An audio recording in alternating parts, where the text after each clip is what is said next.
Well, Jada Pinkett Smith is really a work of art. Let's dive into how evil she is and why you should always avoid people like her. It looks as though her life calling is to embarrass her husband Will Smith in every way possible. She aims to embarrass Will Smith just a little bit more each interview she goes on. She had an affair with her son's friend, then invited her husband on a show to explain publicly why she did it. Of course, playing the victim card and basically embarrassing her husband. I just wanted to feel good.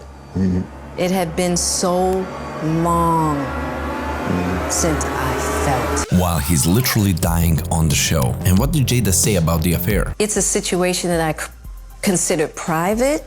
You just feel like it ain't really nobody's business. Yeah. She's basically saying it's not my husband's business that I sleep with our son's friend. And this is exactly what is happening when narcissists don't get the backlash for all the lies, deceits, and delusions they have. The only goal they have is to put somebody down, thinking they will look better. You see, nothing makes me feel stronger than publicly cucking my millionaire husband. We already covered the craziness behind narcissists, how they will do anything just to be on the spotlight. They will lie, they will manipulate, even step over dead bodies. What she actually did not so long ago, stating that Tupac is her soulmate and that he wanted to marry her while still married to Will Smith. But is that actually true? Maybe she thought he was dead and I will not get caught in a lie. When he asked me to get married, he was at Rikers. Jada's lying, and I have the timeline to prove it. Cannot handle these fucking lies anymore. In the 3 to 4 week window that he was at Rikers, engaged to another woman who had moved closer to the prison and was there almost every day,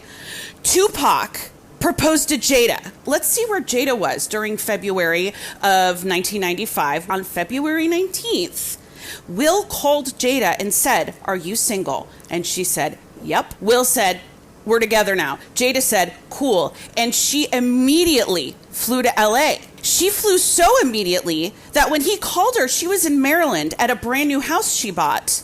And she never spent a single night in her new house. These actions tell us that she literally thought she got a ticket away and getting herself a rich boyfriend. But how is she going to secure that? Maybe by making a crazy lie that somebody will believe. Jada explained how she knew she was pregnant within seconds of sleeping with her then boyfriend, Will Smith. You should always look into the eyes. With Jada, we can always see the lack of emotion. She's literally a stone-cold, deranged person that will stop at nothing to be on the spotlight. I seem a little tired. I've been on the Today Show 14 times in 3 days. And when nobody's talking about the narcissist, they will usually do something even crazier or make up an even crazier lie. Jada Pinkett Smith just dropped another bombshell, announcing today that she's pregnant with actor and comedian Chris Rock's baby. Didn't Will slap Chris Rock? But wait, was that slap also a lie? Good thing there's no fairy godmother around you be carting Cinderella off to the ball.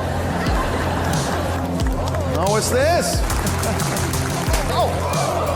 I said, keep my wife's name out your mouth, boy. But now I'm confused. She said the slap brought her and Will even closer. And the funny part is, even though Will said keep my wife's name out of your mouth, now she's saying they're separated for 7 years and even saying something ridiculous like she wasn't there at all. It is just a crazy attempt to push the blame. I'm really shocked because, mind you, I'm not there. We haven't called each other husband and wife in a long time. You should be really scared when you encounter people like this. That's why you should always look out for fake or deranged emotions. From the year 2016, which is 7 years ago now, Yes. y'all have been...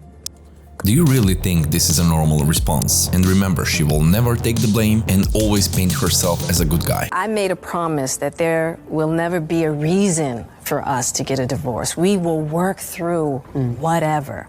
And I just haven't been able to break that promise. Basically, she can cheat, have a dead soulmate, carry another man's baby, but she's not gonna divorce him because it's not her fault. Remember, it's always about her being a victim and how tough life has been on her. I was so overwhelmed, you know, and I was like, I didn't know what was going on with me. And it came over me in an instant. When I turned 40, I hit a huge wall. I mean, just a massive amount of depression. While I was living a life, I was really living the dream. No, Jada, we understand you completely. It's really difficult when you wake up with millions of dollars and don't have a care in the world except yourself. And then when you're bored, you can write the book and just bury your husband even more. Since no one in this world is more important than Jada. Because if I'm not connected to myself, if I don't have a good relationship with me, there's nothing he can do. So I was gonna be asked out anyway. You know what I'm saying? So it's like, that's part of the journey. I just hope you will never be a part of Jada's journey or anybody like her. The more we go to the rabbit hole, we realize it is all lies. Listen, getting 2 9mm pointed at you at one time. Hey, I'm doing what I'm supposed to be doing, and she's certainly not worthy of our time. Now be a dear, like the video and subscribe to the channel.